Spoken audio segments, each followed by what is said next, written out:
নমস্কাৰ নতুন বছৰৰ আজি প্ৰথম দিনত আমাৰ অসমীয়াৰ আজি আমি মন্দিৰ এভাগলৈ আগবাঢ়ি আহিছোঁ যাম বুলি আৰু লগতে আপোনালোককো দেখুৱাম আহকচোন বেংগালুৰুতে অৱস্থিত টাউনৰ ভিতৰতে অল্ড এয়াৰপৰ্ট ৰোডত শিৱহম শিৱ টেম্পল বুলি নামটো মোৰ ছোৱালীয়ে লৈ আহিলে সোমায়ে আমি প্ৰথমে 250কে পাৰ টিকেট দি আমি সোমাই গ'লোঁ সোমায়ে গৈ অভূতপূৰ্ব শিৱ বাবাক দেখি এনেকুৱা লাগিছে যেন তেখেতে মানে কৈলাশত বহি আছে আৰু তাৰপিছত আমি তেখেতক প্ৰণাম কৰি পূজাৰীৰ ওচৰত গ'লোঁ পূজাৰীয়ে আমাক টিকেটটো চাই এটা বাতিত আপোনাৰ 108টা ৰুদ্ৰাক্ষ মণি আৰু আপোনাৰ এডাল সূতা দিলে আৰু এটা এটা কৰি গোটেই বাতিত মানে 108টা আমি ওম নমঃ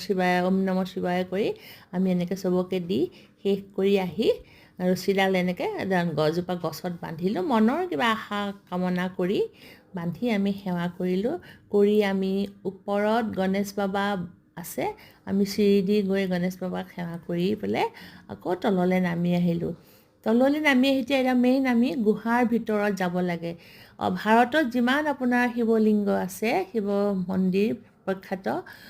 কেদাৰনাথ অমৰনাথ জ্যোতিৰ্লিংগ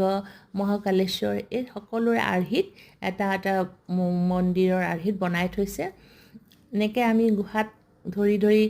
ইয়াত মানে ফটো ইমান পৰিষ্কাৰ হোৱা নাই কাৰণ সৰু এটা লাইট নীলা ৰঙা এনেকৈ জ্বলাই থৈছে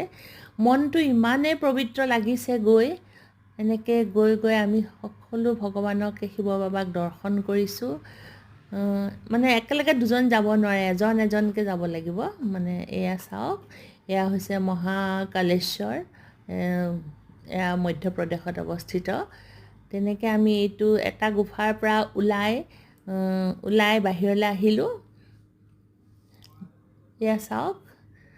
আমি বাহিৰলৈ আহি আকৌ এটা আপোনাৰ বেলেগ গুফাত সোমাই আকৌ মানে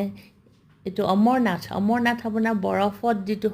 শিৱলিংগ স্থাপিত হয় আমি চুই চাওঁতেও বৰফেই হৈ আছে ইমানেই ভাল লাগিল তাৰপিছত ধূপধানি জ্বলাই আমি নৱগ্ৰহ সেৱা কৰি পেলাই নৱগ্ৰহৰ গোটেই স্তুতি কৰি আমি খুব ভাল লাগিল আৰু এইদৰে আমি ঘৰলৈ উভতিলোঁ